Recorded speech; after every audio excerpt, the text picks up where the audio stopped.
CBS 6 News starts now.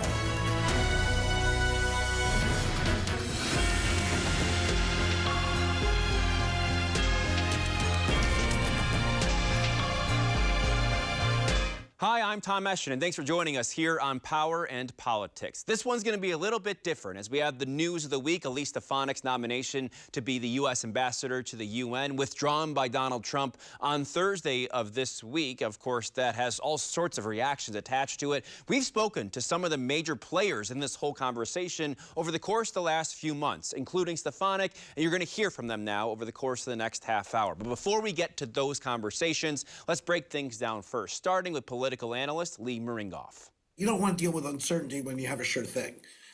So she's a sure thing. In November, New York's 21st district certainly was a sure thing. Elise Stefanik and Donald Trump beating Democrats by 20 points. So what's happened since then? I think in the short term, there is concern that, the seat would be vacant, and that's one less vote on the Republican agenda. With just a 5-person majority in legislation the Trump administration wants to pass, Lee Meringoff says the length of that vacancy in that seat is a factor. This timing goes back to a conversation in February inside the New York State Capitol, where lawmakers were close to delaying the special election until November with support from Governor Hochul. So in one sense, the time frame that we're dealing with now, whether it's Assembly, Senate, or Congress, is phenomenally short, especially in comparison to what other states do. Hochul ended up pulling the bill. It hasn't been discussed much since. But also since February, Democrats flipped a special election seat in Pennsylvania, and Democrats are putting major funding into a special election in Florida in April. The biggest worry for Republicans is what happens when Donald Trump isn't actually on the ballot, and they have a much harder time, as they did in 2018, with that scenario. That brings us to the faith Donald Trump had in Stefanik's Republican replacement, of which Trump said he didn't want to take a chance on. Potentially the party's uncertainty growing as Anthony Constantino questioned the Conservative Party's backing of Dan Steck in New York. At a town hall outside the district tonight, Constantino himself saying he would have split the ticket. We're in a situation we're in now because I think the president didn't want to split ticket with a Trump hater on the conservative line and somebody that's a strong supporter like myself on the Republican line. The Republicans never chose a candidate for New York's 21st district, as there was no special election after all. But the Democrats did. They chose Blake Gendebien, a farmer from near the Canadian border. We spoke with him before all of this broke, but we also spoke with him after it broke. So today you're going to hear from him about what's next, even though there's not a special election for now. All right, Blake Gendebien does join us now. Blake, thanks so much for coming on with us once again here. Yes, thank you, Tom. It's a pleasure to be here. So, we spoke last week before a lot of this happened. What was your reaction when the news came in that Elise Stefanik's nomination was withdrawn for the UN? Well, it was an indication that we have a winning message. Anytime that you're talking about helping people in the North Country, that's a good thing. Yeah, and now you look forward. I guess, what do you do now is the question. Well, we're in it for the long haul. Anytime that there's going to be an election between now and 2026, November 2026, we're here to stay.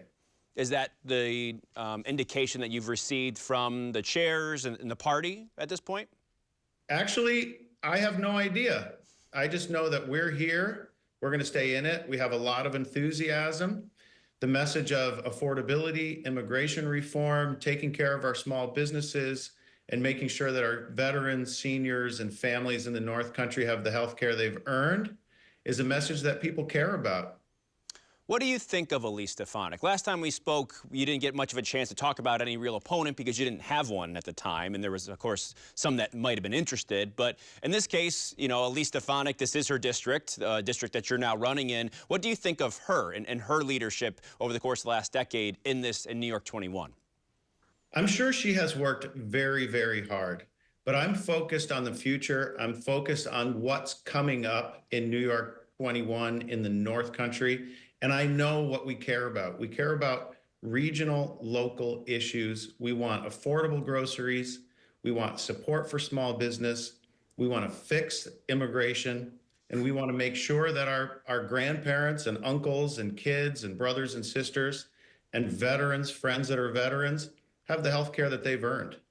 Did you have any internal polling or indication regarding a potential opponent or opponents, depending on, who actually had their name on the ballot? I know there was some talk of maybe even the ballot splitting with some of those that were interested.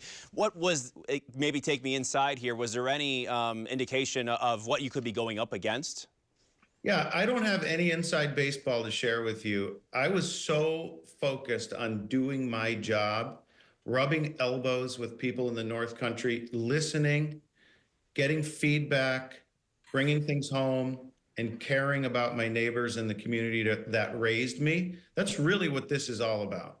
Did you see anything, I know you don't want to get too inside baseball, what about nationally and some of the trends that we saw in Pennsylvania and some of the reports coming out of Florida? Did you see anything nationally that maybe could have been similar to New York 21 in this what would have been a special election?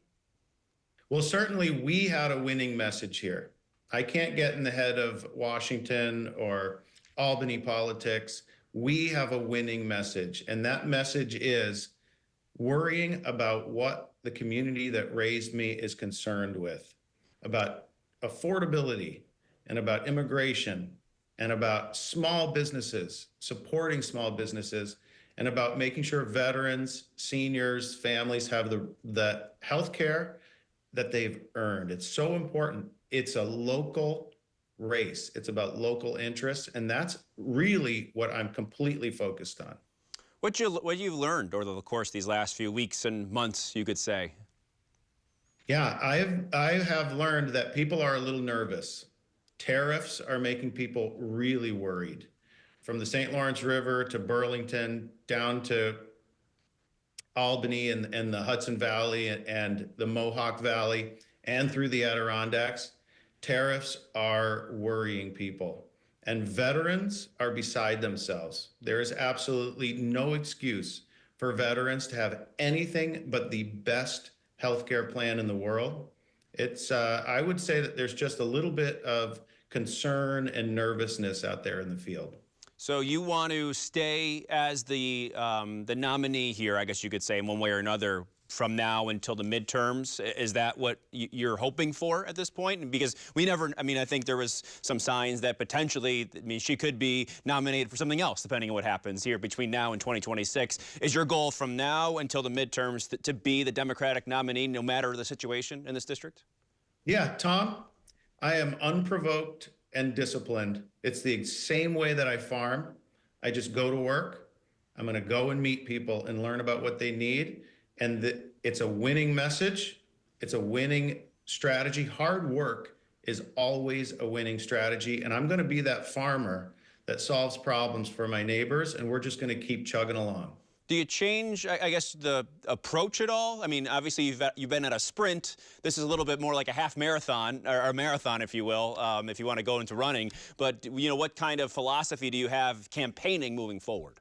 Yeah, I will tell you, I'm going to get my corn planted and my soybeans planted. It's going to be a lot of fun, but we're in between all of that farm activity. We are going to keep meeting people and keep listening, gathering feedback, and making sure that we know how to deliver for my neighbors and the community that raised me. And Tom, I'm going to be a champion for freedom and fairness and honesty in the North Country. So Jen DeBeam will now wait to see when his next opportunity will be. As for Elise Stefanik, she's staying in New York 21. You'll hear from her next.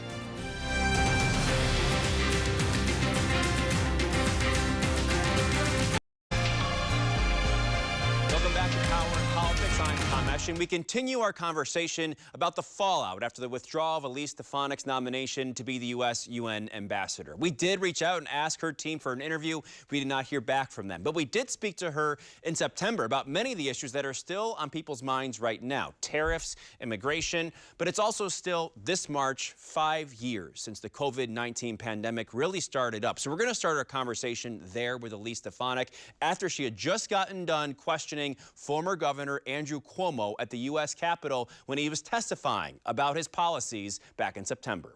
Just coming out of the hearing with former Governor Andrew Cuomo, from what you heard today, what is your reaction to what he said? Were you surprised at all?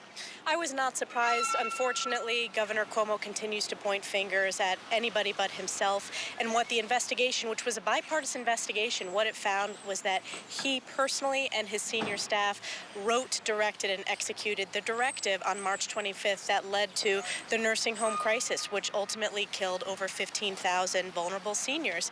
And families had been advocating for years at this point to get accountability and transparency, but most importantly, to make sure it never happens again. And Governor Cuomo refuses to to answer honestly and wants to blame everybody else except for himself. He also has smeared these families repeatedly. All the members of Congress represent families who have lost loved ones. We've talked to them as our constituents. So this was a long time coming. It was very important, and it's my job as a representative to hold him accountable, and I did so today. I know you had an exchange with him a few months ago about apologizing. I think he sort of apologized today. It wasn't an apology to you, to the families and those that were that died in this. I did ask him that he needs to look the families in the eye and apologize and not just do it flippantly at the start of a hearing for PR purposes, and he failed to do that. This is a governor, a former governor, who attacked these families, who attacked their political affiliation, and frankly, it's Democrats, Republicans, Independents who lost loved ones. It is not partisan, and the governor, his staff attacked them. He owes them a long overdue apology, and it needs to be much more than we heard today. He pointed a lot at the Trump administration, and I believe he also asked you to apologize for your support of the administration in their guidance and communication back when the pandemic began, saying that led to lost lives. I'll ask the same question I guess he did a few months ago. Would you apologize for that? Absolutely not, because the CMS and CDC guidance were crystal clear that they should not allow nursing homes that were unable to care for COVID-positive patients. And Governor Cuomo's executive action, the directive on March 25th, did not abide by CMS and CDC guidance. That is what Deborah Birx testified in her closed-door deposition. So as much as Governor Cuomo wants to point fingers elsewhere, this is one of the many scandals and catastrophes that Governor Cuomo oversaw, and it's one of the reasons, and I said in the hearing, he is a disgraced former governor, and he's not going to be elected ever again. Is that what you want out of this, him not to hold office ever again? What do you want as a result of what he had to say today moving forward? What I want as a result is answers for the families, and that's what I said at the top of my question to Governor Cuomo, is this is about those families, getting them the answers they deserve, and then importantly, understanding the lessons learned, that the directive on March 25th was not based on CMS CDC guidance, so that in the future we're protecting our most vulnerable, who are our seniors. This is important in my district, for example. Not only do I represent constituents, but I have the highest number of seniors population-wise in my congressional district, so a very elderly district, and these policies impact districts that have that huge percentage of elderly population. So it hits home in my district just like it impacts families who lost their loved ones. You talked about agriculture and your district being important in that. Some of Donald Trump's economic policies back to his administration, the tariffs, they had a negative impact on agriculture. And are you concerned at all about him doubling down on that and moving forward here in the next 4 years? Absolutely. You talk to farmers across my district, they overwhelmingly, up to 90% and more, support President Trump. President Trump, even if some had to get bailed out the last time out by the government? President Trump supported our farmers, and he passed a farm bill and signed it into law. You had really difficult regulations under the Obama administration prior to President Trump. He lifted those regulations, and most importantly, what do we see under Kamala Harris? We see increased regulations, trillions of dollars of taxes. When she talks about unrealized capital gains tax, you know who that impacts in my district? Those landowners, those farmers, multiple generation family farms. That would be catastrophic. And it's a double whammy when you talk about the regulations from New York State. So farmers, I know when I speak for my farmers, they overwhelmingly support President Trump. Unfortunately, on a sad note, you look at what happened in Georgia last week, the school shooting, calls for gun control once again. Any movement there? Do you think more should be done to help avoid situations like this, especially in schools? Well, my heart, of course, goes out to any community impacted, and particularly families. What I have supported and what has been proven is school resource officers. I've worked closely with the county sheriffs in my district, and this is counties all across my district, to ensure that they have the resources and federal grant dollars to increase the number of school resource officers, and that works for suburban schools as well as rural schools as well, and I applaud my county sheriffs for their commitment to school resource officers.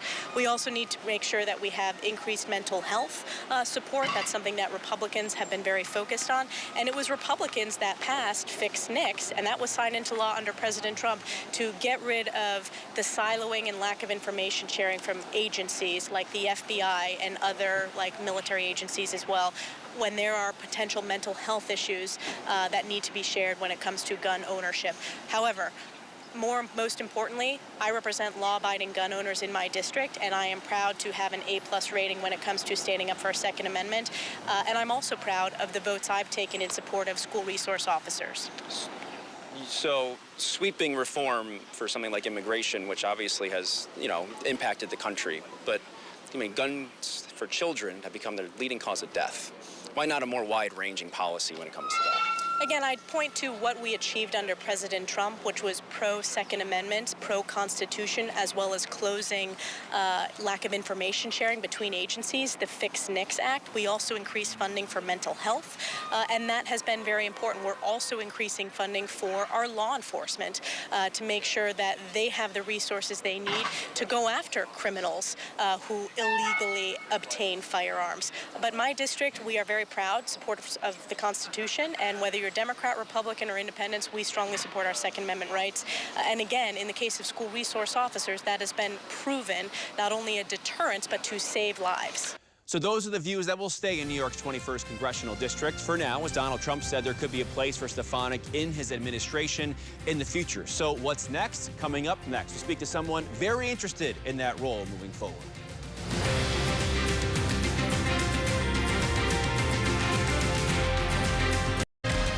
Welcome back to Power and Politics. I am Tom Esch, and we just heard from Elise Stefanik. Earlier in the program, we heard from Blake Gendebien, the Democrat slated to be the nominee in New York's 21st congressional district. He said he's still interested. We'll see what's next for him. As for the Republican side and who that could be moving forward, we heard from a lot of voices in that vein, one of those being State Senator Dan Steck. He had the backing of the Conservative Party, putting him in line for the backing of the Republican Party as well, before, of course, Stefanik's name was withdrawn for that UN nomination. Another voice we should talk about here tonight, and that's Sticker Mule's CEO, Anthony Constantino. He made a lot of noise in all of this, had the backing of Roger Stone, too. He even said if he didn't get the Republican nomination, he could potentially run as an independent candidate. We spoke with him right as he was making all that controversy when he put up the Vote Trump sign in Amsterdam. So, when I first got into Trump, I wasn't a political person, and somebody said, what's happening is if you listen to his rallies, he gets misrepresented a lot. And I started listening, and I heard the misrepresentation firsthand. One of the biggest ones was in the beginning when he had the wall thing, and they were hitting him with that, saying it's a really bad thing. I listened. I heard the guy say, you got to build a wall, but it has to have a big, beautiful door because we want people coming to America. And the media never mentioned that. You had the misrepresentation on the Fine People hoax that the media spun, and Joe Biden tragically based his campaign upon. It was an entire hoax that really put the entire the entire community that's backing Trump on the defense. It was really an unfair thing to do. Charlottesville certainly was taken out of context, even by Joe Biden in the debate, and I think that's certainly a lot of truth to that. And at your company level, back to that unification, we should talk about the R word issue. That was a couple months ago, and that got a lot of traction, as you know. Do you think that's unifying? I know I go back to this, but this has been a big part of what you did on Monday. I mean, there's people, I'm sure, that were offended by that. By that, well, do you know the comedian? R-word campaign. Yeah, so the comedian. I understand, yes, but do you sure. think he represents anyone with a disability? That comedian is uplifting for anyone overcoming adversity. If you know the guy, and I know him personally, he's a personal friend. I was on the phone with him today. He's overcome tremendous adversity to get where he got in life and create a life for himself. I don't think many people could overcome what that guy overcame, so I'm proud to help him elevate himself and get his name out there because he's inspiring people, and you can't believe the number of people that thank me. I think the people that are upset about that didn't really understand the person that made the joke. Have you seen your business change at all over the past couple months? Since this, what has been the reaction been? I like solving big problems, and this is a big problem that I want to solve. I've lived my life. The big critique of business people is they worry too much about making money, and I really haven't focused on making money for a long time. I focus on doing good things for the world, and I tend to make a lot of money in the process, but I don't think about making money. I'm not thinking about making money right now. The people that are around me know I've never been that way, and I got a lot of loyalty to my people, and they have a lot of loyalty to me. Believe it or not, I never had a salaried person quit since I started the company over 14 years ago. What problem are you trying to solve? The hatred and the lack of division, and the division in the country today. There's a problem where I say about 10 million people hate really hundreds of millions of Trump supporters, and they passionately hate them. And it's okay to dislike a candidate. That's normal, and that's to be expected. But to hate his supporters is really a problem, and that emanates from the rhetoric coming on the other side, starting with the deplorable comment that was a platform that Hillary Clinton ran on, and then Joe Biden followed up with the Fine People hoax. Do you think that's happening on both sides? There are extremes to both parties. Sure. I listened to Donald Trump, I listened to his speeches, and he's never persuaded me to dislike my fellow Americans. And I know a lot of Trump supporters, and they don't want to lose their Democrat friends. They want to maintain their friendships with their friends that are members of the Democrat Party, but the same isn't true of the other side. And that's really due to the rhetoric coming out, in my view, of the other side. Donald Trump's never persuaded me to be more, to think differently of Americans that are different than me or think different than me.